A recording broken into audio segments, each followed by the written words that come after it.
Hello दोस्तों, मेरे channel में आपका स्वागत है और आज मैं आपको सुनाऊंगी मुंशी प्रेमचंद की कहानी लेखक। प्रातःकाल महाशय प्रवीण ने 20 दफा उबाली हुई चाय का प्याला तैयार किया और बिना शक्कर और दूध के पी गए। यही उनका नाश्ता था। महीनों से मीठी दूधिया चाय न मिली थी। दूध और शक्कर उनके लिए जीवन के आवश्यक पदार्थों में न थे। घर में जरूर गए कि पत्नी को जगाकर पैसे मांगे, पर उसे फटे मैले लिहाफे में निद्रा मग्न देखकर जगाने की इच्छा न हुई। सोचा शायद मारे सर्दी के बेचारी को रात भर नींद न आई होगी, इस वक्त जाकर आंख लगी है। कच्ची नींद जगा देना उचित न था। चुपके से चले आए। चाय पीकर उन्होंने कलम दवात संभाली और किताब लिखने में तल्लीन हो गए, जो उनके विचार में इस शताब्दी की सबसे बड़ी रचना होगी, जिसका प्रकाशन उन्हें गुमनाम से निकालकर ख्याति और समृद्धि के मार्ग पर पहुंचा देगा। आधे घंटे बाद पत्नी आंखें मलती हुई आकर बोली, क्या तुम चाय पी चुके? प्रवीण ने सहज मुख से कहा, हाँ पी चुका, बहुत अच्छी बनी थी, पर दूध और शक्कर कहाँ से लाए? दूध और शक्कर तो कई दिनों से नहीं मिलता। मुझे आजकल सादा चाय ज्यादा स्वादिष्ट लगती है। दूध और शक्कर मिलाने से उसका स्वाद बिगड़ जाता है। डॉक्टरों को भी यही राय है कि चाय हमेशा सादा पीनी चाहिए। यूरोप में तो दूध का बिल्कुल रिवाज ही नहीं है। यहाँ तो हमारे यहाँ के मधुर प्रिय रईसों की इजाद है। जाने तुम्हें फीकी चाय कैसे अच्छी लगती है। मुझे जगा क्यों ना लिया? पैसे तो रखे थे। महाशय प्रवीण फिर लिखने लगे। जवानी ही में उन्हें यह रोग लग गया था और आज 20 साल से वह उसे पाल रहे थे। इस रोग में देह घुल गया था, स्वास्थ्य घुल गए थे और 40 की अवस्था में बुढ़ापे ने आ घेरा। पर यह रोग असाध्य था। सूर्योदय से आधी रात तक यह साहित्य का उपासक अंतर जगत में डूबा हुआ समस्त संसार से मुंह मोड़े हृदय के पुष्प और नैवेद्य चढ़ाता रहता था। पर भारत में सरस्वती की उपासना लक्ष्मी की अभक्ति है। मन तो एक ही था, दोनों देवियों को एक साथ कैसे प्रसन्न करता? दोनों के वरदान का पात्र क्यों कर बनता? और लक्ष्मी की यह अकृपा केवल धनाभाव के रूप में ना प्रकट होती थी। उसकी सबसे निर्दय कीड़ा यह थी कि पत्रों के संपादक और पुस्तकों के प्रकाशक उदारता पूर्वक सहायता का दान भी ना देते थे। कदाचित सारी दुनिया ने उसके विरुद्ध कोई षड्यंत्र सा रच डाला था। यहाँ तक कि इस निरंतर अभाव ने उसके आत्मविश्वास को जैसे कुचल दिया था। कदाचित अब उसे यह ज्ञात होने लगा था कि उसकी रचनाओं में कोई सार, कोई प्रतिभा नहीं है और यह भावना अत्यंत हृदय विदारक थी। यह दुर्लभ मानव जीवन यूं ही नष्ट हो गया। यह तस्कीन भी नहीं कि संसार ने चाहे उसका सम्मान ना किया हो, पर उसकी जीवन कृति इतनी तुच्छ नहीं। जीवन की आवश्यकताएं घटते घटते संन्यास की सीमा को भी पार कर चुकी थी। अगर कोई संतोष था तो उसकी जीवन सहचरी त्याग और तप में उनसे भी 2 कदम आगे थी। सुमित्रा इस दशा में भी प्रसन्न थी। प्रवीण जी को दुनिया से शिकायत हो, पर सुमित्रा जैसे गेंद से भरी हुई वायु की भांति उन्हें बाहर की ठोकरों से बचाती रहती थी।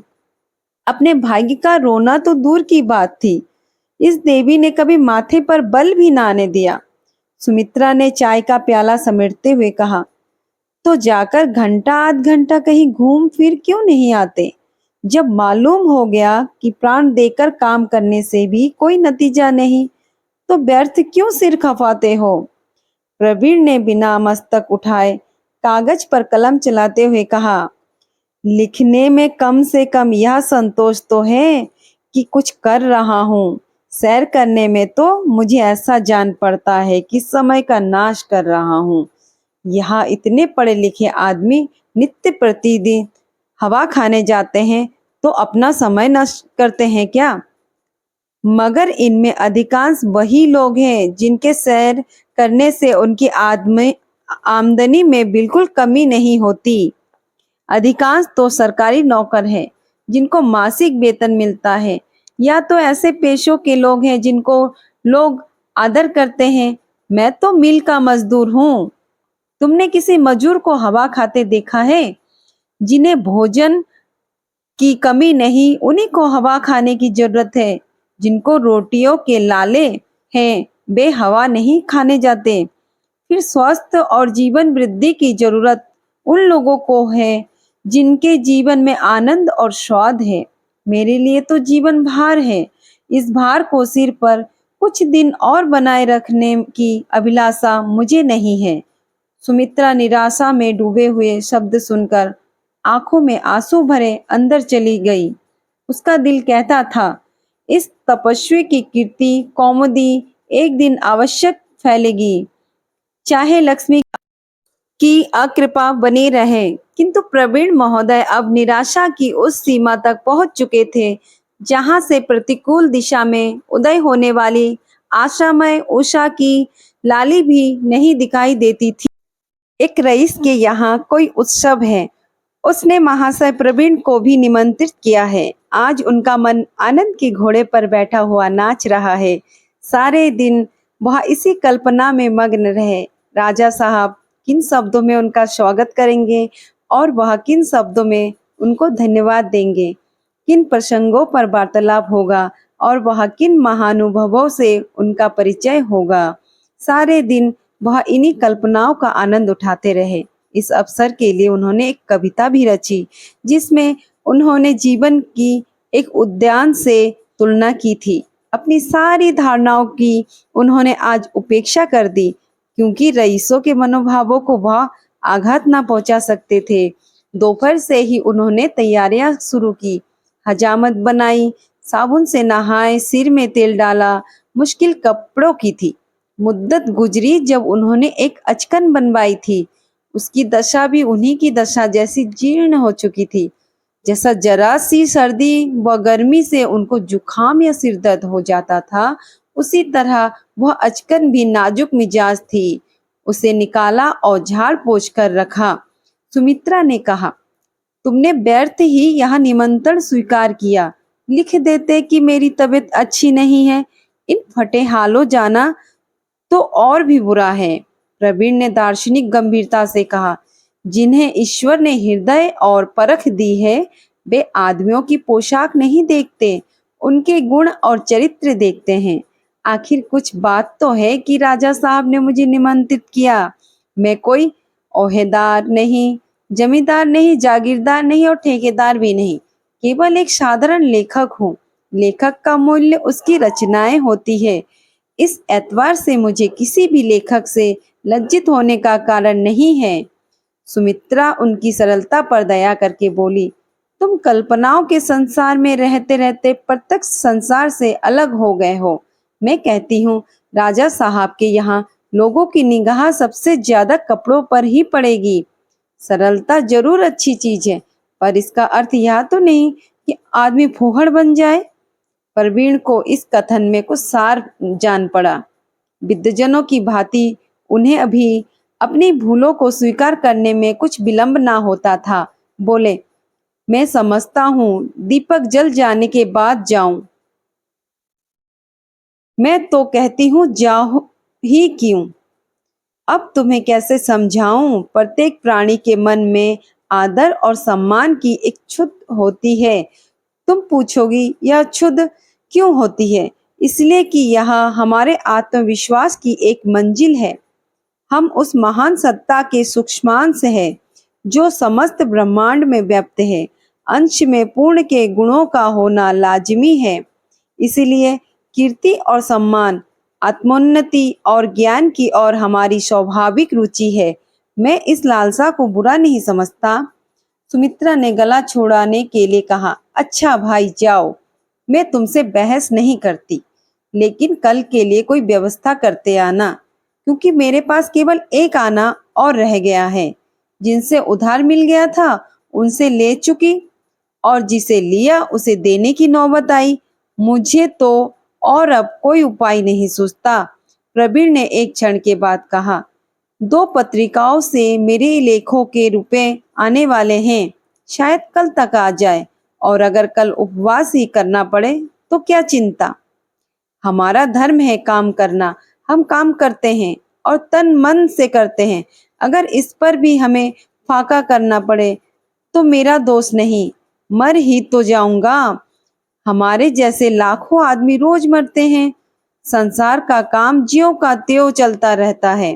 फिर इसका क्या गम कि हम भूखे मर जाएंगे। मौत डरने की वस्तु नहीं है। मैं तो कबीर पंथियों का कायल हूँ, जो अर्थी को गाते बजाते ले जाते हैं। मैं इससे नहीं डरता।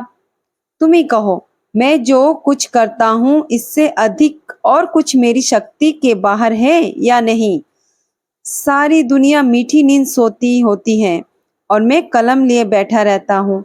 लोग हंसी दिल लगी अमोद प्रमोद करते हैं रहते हैं। मेरे लिए वह सब हराम है।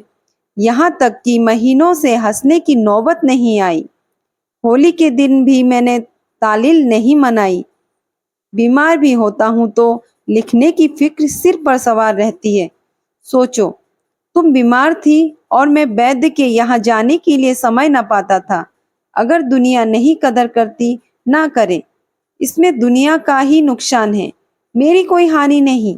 दीपक का काम है जलना, उसका प्रकाश फैलता है, या उसके सामने कोई ओट है, उसे इससे कोई प्रयोजन नहीं। मेरा भी ऐसा कौन मित्र परिचित या संबंधी है जिसका मैं आभारी नहीं। यहाँ तक कि अब घर से निकलते शर्म आती है। संतोष इतना ही है कि लोग मुझे बदनीयत नहीं समझते। वे मेरी कुछ अधिक मदद ना कर सके, पर उन्हें मुझसे सहानुभूति अवश्य है। मेरी खुशी के लिए इतना ही काफी है कि आज वह अवसर तो आया कि एक रईस ने मेरा सम्मान किया। फिर सहसा उन पर एक नशा सा छा गया। गर्व से बोले, नहीं, मैं अब रात को नहीं जाऊंगा। मैं गरीबी अब रुसवाई की हद तक पहुंच चुकी है। उस पर पर्दा डालना व्यर्थ है। मैं इसी वक्त जाऊंगा। जिसे रईस और राजे आमंत्रित करें, वह कोई ऐसा वैसा आदमी नहीं हो सकता। राजा साहब साधारण रईस नहीं है। वह इस नगर के ही नहीं, भारत के विख्यात रईसों में है। अगर अब भी मुझे कोई नीचा समझे तो वह खुद नीचा है। संध्या का समय है। प्रवीण जी अपनी फटी पुरानी अचकन और सड़े हुए जूते और बेरंगी सी टोपी पहने घर से निकले। खामखा बांगड़ू उचक्के से मालूम होते थे। डील डोल और चेहरे मोहरे के आदमी होते तो इस ठाट में भी एक शान होती। स्थूलता स्वयं रोप डालने वाली वस्तु है, पर साहित्य सेवा और स्थूलता के विरोध है। अगर कोई साहित्य से भी मोटा ताजा डबल आदमी है तो समझ लो उसमें माधुर्य नहीं, लोच नहीं, हृदय नहीं। दीपक का काम है जलना। दीपक वही लबालब भरा होता होगा जो जला ना हो। फिर भी आप अकड़े जाते हैं। एक एक अंग से गर्भ टपक रहा है। यो घर से निकलकर वह दुकानदारों से आंखें चुराते गलियों से निकल जाते थे, पर आज वह गर्दन उठाए उनके सामने से जा रहे थे। आज वह उनके तकाजों का जवाब देने को तैयार थे। पर संध्या का समय है। हर एक दुकान पर ग्राहक बैठे हुए हैं। कोई उनकी तरफ नहीं देखता। जिस रकम को वह अपनी हीनावस्था से दुर्विचार समझते थे, वह दुकानदारों की निगाहों में इतनी जोखिम न थी कि एक जाने पहचाने आदमी को सरे बाजार टोकते, विशेषकर जब वह आज किसी से मिलने जाते हुए मालूम होते थे। प्रवीण ने एक बार सारे बाजार का चक्कर लगाया, पर जी न भरा। तब दूसरा चक्कर लगाया, पर वह भी निष्फल। तब वह खुद हाफिज समद की दुकान पर जाकर खड़े हो गए। हाफिज जी बिसाते का कारोबार करते थे।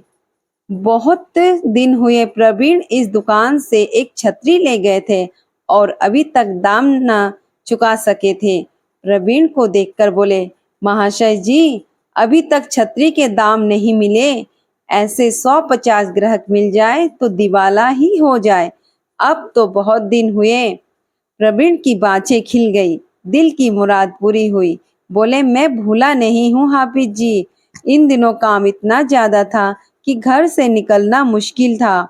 रुपए तो नहीं हाथ आते, पर आपकी दुआ से कदरसीनासों की कमी नहीं। दो चार आदमी घेरे ही रहते हैं। इस वक्त भी राजा साहब अजीब वही जो नुक्कड़ वाले बंगले में रहते हैं, उन्हीं के यहाँ जा रहा हूँ। दावत है। रोज ऐसा कोई ना कोई मौका आता ही रहता है। हाफिज समद प्रभावित होकर बोला, अच्छा, आज राजा साहब के यहाँ तशरीफ ले जा रहे थे? ठीक है, आप जैसे बाकमालों की कदर रईस ही कर सकते हैं, और कौन करेगा। सुभान अल्लाह। अगर कोई मौका हाथ आ जाए तो गरीबों को ना भूल जाइएगा। राजा साहब की अगर इधर निगाह हो जाए तो फिर क्या पूछना। एक पूरा बिसाता तो उन्हीं के लिए चाहिए। 2.5-3 लाख सालाना की आमदनी है। प्रवीण को 2.5-3 लाख कुछ तुच्छ जान पड़े। जवानी जमा खर्च हैं तो 10-20 लाख कहने से क्या हानि। बोले, 2.5-3 लाख? आप तो उन्हें गालियां देते हैं। उनकी आमदनी 10 लाख से कम नहीं। एक साहब का अंदाज तो 20 लाख का है। इलाका है, मकानात है, दुकानें हैं, ठीका है, अमानती रुपए हैं, और फिर सबसे बड़ी सरकार बहादुर की निगाह है। हाफिज ने बड़ी नम्रता से कहा, यह दुकान आपकी है जनाब, बस इतनी ही अर्ज है। अरे मुरादी, जरा दे, 2 पैसे के अच्छे से पान बना ला आपके लिए। आइए, 2 मिनट बैठिए। कोई चीज पसंद हो तो दिखाऊं? आपसे तो घर का वास्ता है। प्रवीण ने पान खाते हुए कहा, इस वक्त तो मुआफ रखिए, बहुत देर होगी, फिर कभी हाजिर दूंगा। यहाँ से उठकर वह एक कपड़े वाले की दुकान के सामने रुके। मनोहर दास नाम था। इन्हें खड़े देखकर आंखें उठाई। बेचारा इनके नाम को रो बैठा था। समझ लिया शायद इस शहर में है ही नहीं। समझा रुपए देने आए हैं। बोले, भाई प्रवीण जी, आपने तो बहुत दिनों दर्शन ही नहीं दिए। रुका रुका कई बार भेजा, मगर प्यादे को आपके घर का पता ही ना मिला। मुनीम जी, जरा देखो तो आपके नाम क्या है। प्रवीण के प्राण तकाजों से सूख जाते थे, पर आज वह इस तरह खड़े थे मानो उन्होंने कवच धारण कर लिया है, जिस पर किसी अस्त्र का आघात नहीं हो सकता। बोले, जरा इन राजा साहब के यहाँ से लौट आऊं तो निश्चित होकर बैठूं। इस समय जल्दी में हूँ। राजा साहब पर मनोहर दास के कई हजार रुपए आते थे, फिर भी उनका दामन ना छोड़ता था। एक के 3 वसूल करता। उसने प्रवीण जी को ऊंची श्रेणी में रखा, जिनका पेशा रईसों को लूटना है। बोला, पान तो खाते जाइए महाशय। राजा साहब एक दिन के हैं, हम तो 12 मास के हैं। भाई साहब, कुछ कपड़े दरकार हो तो ले जाइए। अब तो होली आ रही है, मौका हो तो जरा राजा साहब के खजांची से कहिएगा, पुराना हिसाब बहुत दिन से पड़ा हुआ है, अब तो सफाई हो जाए। हम सब ऐसा कौन सा नफा लेते हैं कि 2-2 साल हिसाब ही ना हो। प्रवीण ने कहा, इस समय तो पानवान रहने दो भाई, देर हो जाएगी। जब उन्हें मुझसे मिलने का इतना शौक है और मेरा इतना सम्मान करते हैं, तो अपना भी धर्म है कि उनको मेरे कारण कष्ट ना हो। हम तो गुण ग्राहक चाहते हैं, दौलत के भूखे नहीं। कोई अपना सम्मान करे तो उसकी गुलामी करे। अगर कोई रियासत का घमंड हो तो हमें उसकी परवाह नहीं। प्रवीण जी राजा साहब के विशाल भवन के सामने पहुंचे तो दिए जल चुके थे। अमीरों और रईसों की मोटरें खड़ी थी। वर्दी पोश दरबान दौर पर खड़े थे। एक सज्जन मेहमानों का स्वागत कर रहे थे। प्रवीण जी को देखकर वह जरा झिझके, फिर उन्हें सिर से पांव तक देखकर बोले, आपके पास नवेद है? प्रवीण जी की जेब में नवेद था, पर इस भेदभाव पर उन्हें क्रोध आ गया। उन्हीं से क्यों नवेद मांगा जाए, औरत से क्यों भी ना पूछा जाए। बोले, जी नहीं, मेरे पास नवेद नहीं है। अगर आप अन्य महाशयों से मांगते हो तो मैं भी दिखा सकता हूँ, वरना मैं इस भेद को अपने लिए अपमान की बात समझता हूँ। आप राजा साहब से कह दीजिए प्रवीण जी आए हैं, और दौड़ से लौट गए। नहीं नहीं महाशय, अंदर चलिए, मुझे आपसे परिचय ना था। बेअदबी के लिए माफ कीजिए। आप ही ऐसे महानुभावों से तो महफिल की शोभा है। ईश्वर ने आपको वह वाणी प्रदान की है कि क्या कहना। इस व्यक्ति ने प्रवीण को कभी ना देखा था, लेकिन जो कुछ उसने कहा वह हर एक साहित्य सेवी के विषय में कह रह सकते थे, और हमें विश्वास है कि कोई साहित्य सेवी इस दाद की उपेक्षा नहीं कर सकता। प्रवीण अंदर पहुंचे तो देखा बाराहदरी के सामने विस्तृत और सुसज्जित प्रांगण में बिजली की कुमकुमें अपना प्रकाश फैला रहे हैं। मध्य में एक हौज है। हौज में संगमरमर की परी, परी के सिर पर फव्वारा, फव्वारे की फुहारे रंगीन कुमकुमों से रंजित होकर ऐसी मालूम होती थी मानो इंद्रधनुष पिघलकर ऊपर से बरस रहा है। हौज के चारों ओर मेजें लगी हुई थी। मेजों पर सफेद मेजपोश, ऊपर सुंदर गुलदस्ते। प्रवीण को देखते ही राजा साहब ने स्वागत किया। आइए आइए। अब की हंस में आपका लेख देखकर दिल फड़क उठा। मैं तो चकित हो गया। मालूम ही न था कि इस नगर में आप जैसे रत्न भी छिपे हुए हैं। फिर उपस्थित सज्जनों से उनका परिचय देने लगे। आपने महाशय प्रवीण का नाम तो सुना होगा। वह आप ही हैं। क्या माधुर्य है, क्या ओज है, क्या भाव है, क्या भाषा है, क्या सूझ है, क्या चमत्कार है, क्या प्रवाह है कि वाह वाह, मेरी तो आत्मा से नृत्य करने लगी है। एक सज्जन ने, जो अंग्रेजी सूट में थे, प्रवीण को ऐसी निगाह से देखा मानो वह चिड़ियाघर के कोई जीव हो, और बोले, अपने अंग्रेजी के कवियों का भी अध्ययन किया है? बायरन, शैली, किट्स आदि? प्रवीण ने रुखाई से जवाब दिया, जी हाँ, थोड़ा बहुत देखा तो है। आप इन महाकवियों में से किसी की रचनाओं का अनुवाद कर दे तो आज हिंदी भाषा को अमर सेवा करे।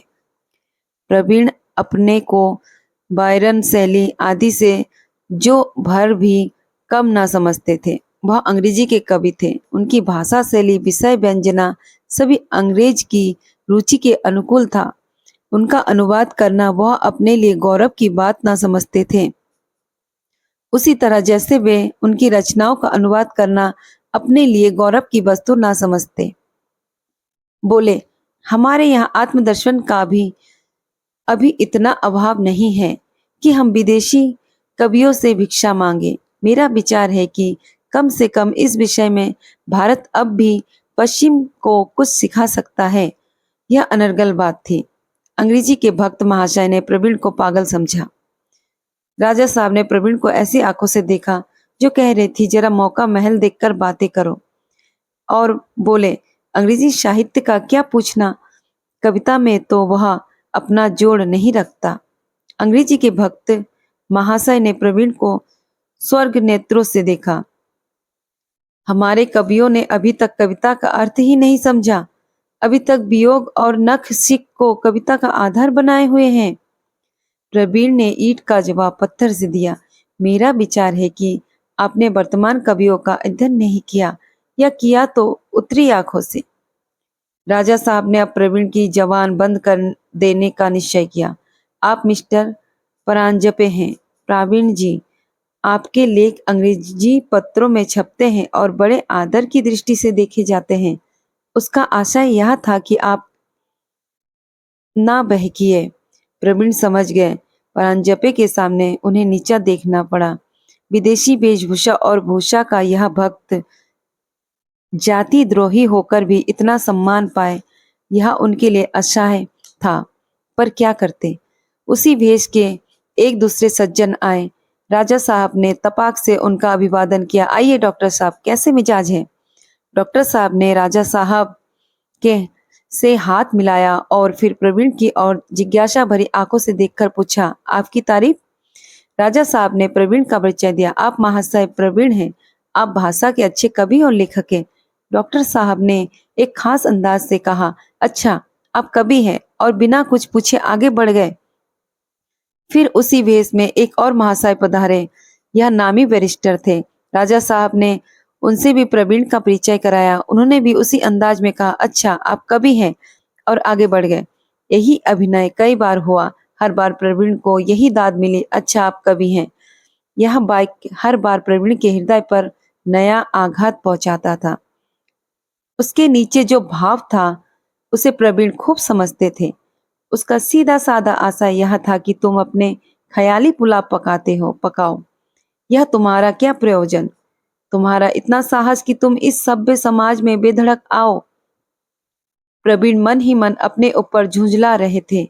निमंत्रण पाकर उन्होंने अपने को धन्य माना था, पर यहाँ आकर उनका जितना अपमान हो रहा था, उसको देखते तो वह संतोष की कुटिया स्वर्ग थी। उन्होंने अपने मन को धिक्कारा। तुम जैसे सम्मान के लोभियों का यही दंड है। अब तो आंखें खुली। तुम कितने सम्मान के पात्र हो। तुम इस स्वार्थमय संसार में किसी के काम नहीं आ सकते। वकील बैरिस्टर तुम्हारा सम्मान क्यों करे। तुम उनके मुवक्किल नहीं हो सकते, ना उन्हें तुम्हारे द्वारा कोई मुकदमा पाने की आशा है। डॉक्टर या हकीम तुम्हारा सम्मान क्यों करे। उन्हें तुम्हारे घर बिना फीस आने की इच्छा नहीं। तुम लिखने के लिए बने हो, लिखे जाओ बस, और संसार में तुम्हारा कोई प्रयोजन नहीं। सहसा लोगों में हलचल पड़ गई। आज के प्रधान अतिथि का आगमन हुआ। यह महाशय हाईकोर्ट के जज नियुक्त हुए थे। इसी उपलक्ष्य में यहाँ जलसा हो रहा था। राजा साहब ने लपक कर जल्द हाथ मिलाया और आकर प्रवीण जी से बोले, आप अपनी कविता तो लिख ही लाए होंगे। प्रवीण ने कहा, मैंने कोई कविता नहीं लिखी। सच, तब तो अपने गजब ही कर दिया। अरे भले आदमी, अब से कोई चीज लिख डालो, दो ही चार पंक्तियां ही हो जाए बस। ऐसे अवसर पर एक कविता का पढ़ा जाना लाजमी है। मैं इतनी जल्दी कोई चीज नहीं लिख सकता। मैंने व्यर्थ ही इतने आदमियों से आपका परिचय कराया, बिल्कुल व्यर्थ। अरे भाईजान, किसी प्राचीन कवि की ही चीज सुना दीजिए।